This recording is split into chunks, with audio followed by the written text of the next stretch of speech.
कुछ शब्दों में हम यूं ही उलझ जाते हैं।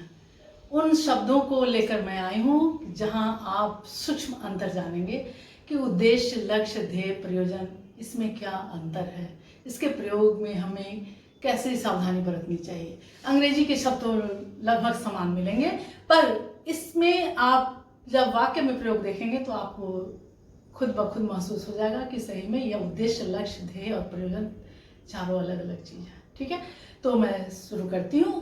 पहला शब्द है उद्देश्य। उद्देश्य उत और देश शब्द से उत्पन्न हुआ है। उद्देश्य का अर्थ ही होता है लक्ष्य वस्तु जिस पर ध्यान रखकर कोई बात कही या की जाए, कुछ ऐसा जिसे प्राप्त करने या पूरा करने के लिए किसी के प्रयासों या कार्यों का इरादा हो। जिसके बारे में बात की जाए वह लक्ष्य होता है। जिसके बारे में बात की जाए वह लक्ष्य होता है। शाब्दिक अर्थ क्या है? उत और देश, ऊपर की ओर। तो उद्देश्य एक निश्चयात्मक शब्द है।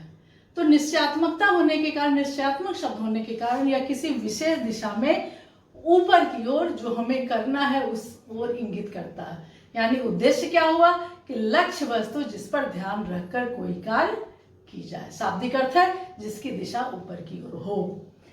जैसे उदाहरण दीजिए कि अगर मैं कहूं कि हमारा उद्देश्य शांति समझौता स्थापित करना है, तुम्हारा भी उद्देश्य शांति स्थापित करना है, मेरा उद्देश्य राष्ट्र की सेवा करना है। अगर अपने मित्र को कहूं कि किस उद्देश्य से तुम यह कार्य कर रहे हो, तुम्हारे आने का क्या उद्देश्य है, तो वाक्य द्वारा स्पष्ट हो गया। उद्देश्य यह एक संज्ञा शब्द है, गणनीय संज्ञा, यह एक संज्ञा शब्द है। अब लक्ष्य की ओर आएंगे। लक्ष्य का अर्थ होता है निशान देखने योग्य, 1,00,000 की संख्या।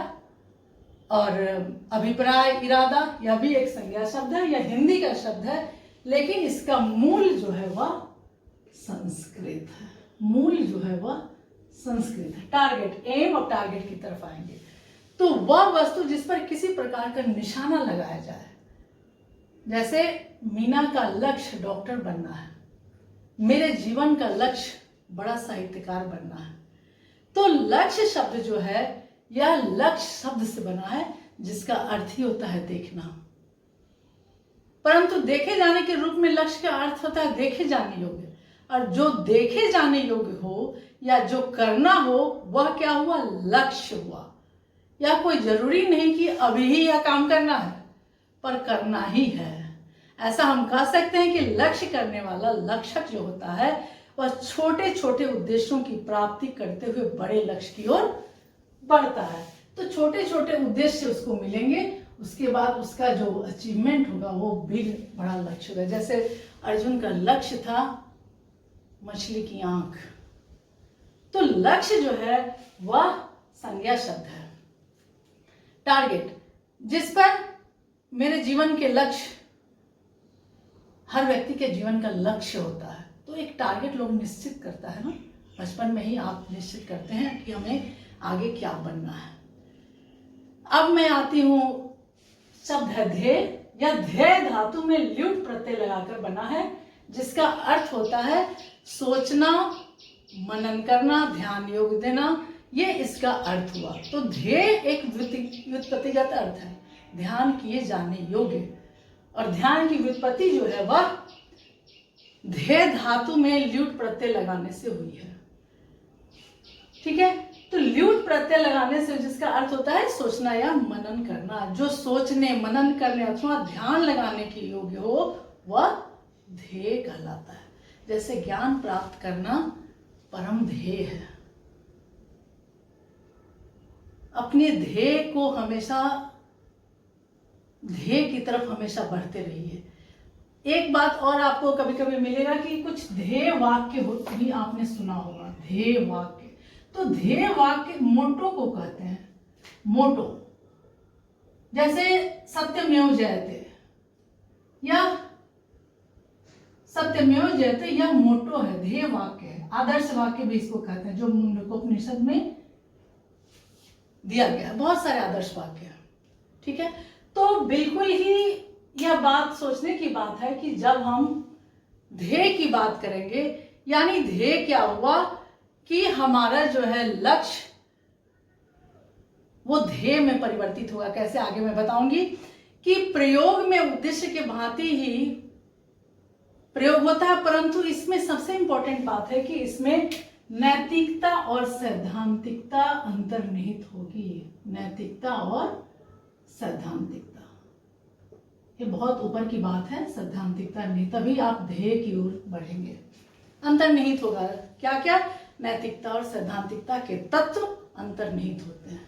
उद्देश्य अच्छा अथवा बुरा भी हो सकता है, परंतु ध्येय जो है वह सदा अच्छा अथवा सही होना अपेक्षित माना जाता है। इसमें पॉजिटिविटी पाई जाती है। तो ध्येय वाक्य अलग है और ध्येय अलग है।